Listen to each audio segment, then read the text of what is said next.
ମୁଁ ନାଟ୍ୟ ମହର୍ଷି ଭରତ ଧରୁଆ ଗୋଟିଏ ଓଡ଼ିଆ କ୍ରାନ୍ତି କବିତା ଯେଉଁଟାକି କବିତାର ଶୀର୍ଷକ ହେଉଛି ଆସ ହେ ଶିଶୁ। ଆସ ହେ ଶିଶୁ ସୈନିକ ହୁଅ, ଆସ ହେ ଶିଶୁ ସୈନିକ ହୁଅ, ଦେଶ ପାଇଁ କର କାମ। ଆସ ହେ ଶିଶୁ ସୈନିକ ହୁଅ, ଦେଶ ପାଇଁ କର କାମ। ଏଇ ମାଟିର ଯଶ କିରତି, ଏଇ ମାଟିର ଯଶ କିରତି, ରଖ ଜାତିର ସୁନାମ। ଆସ ହେ ଶିଶୁ ସୈନିକ ହୁଅ, ଦେଶ ପାଇଁ କର କାମ। ଆସ ହେ ଶିଶୁ ପଢ଼ିବ ପାଠ, ଆସ ହେ ଶିଶୁ ପଢ଼ିବ ପାଠ, ହୁଅ ମଧୁବାବୁ ଗାନ୍ଧୀ। ଆସ ହେ ଶିଶୁ ପଢ଼ିବ ପାଠ, ହୁଅ ମଧୁବାବୁ ଗାନ୍ଧୀ।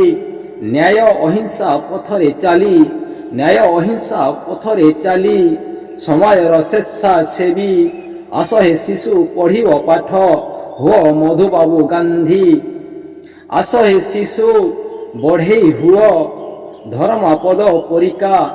ଆସ ହେ ଶିଶୁ ବଢ଼େଇ ହୁଅ, ଧର୍ମା ପଦ ପରୀକା।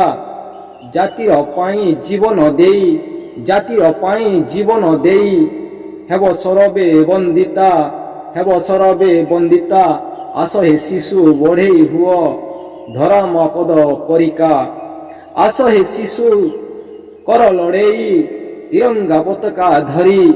ଆସ ହେ ଶିଶୁ କର ଲଢ଼େଇ, ତିରଙ୍ଗା ପତାକା ଧରି। ରକ୍ତ ନଦୀ ନ ବୋହିବ, ରକ୍ତ ନଦୀ ନ ବୋହିବ,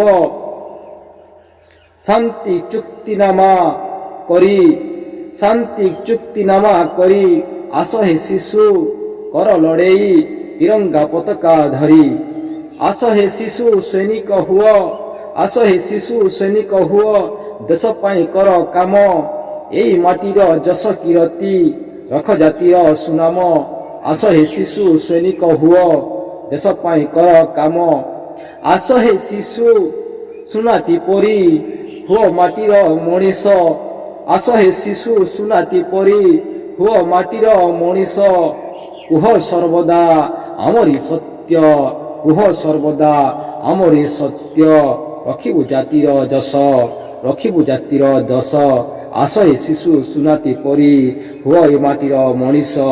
କୁହ ସର୍ବଦା ଆମରି ସତ୍ୟ, ରଖିବୁ ଜାତିର ଟେକ। ଆସ ହେ ଶିଶୁ ସୈନିକ ହୁଅ, ଦେଶ ପାଇଁ କର କାମ। ଏଇ ମାଟିର ଯଶ କିରତି, ରଖ ଜାତିର ସୁନାମ, ରଖ ଜାତିର ସୁନାମ।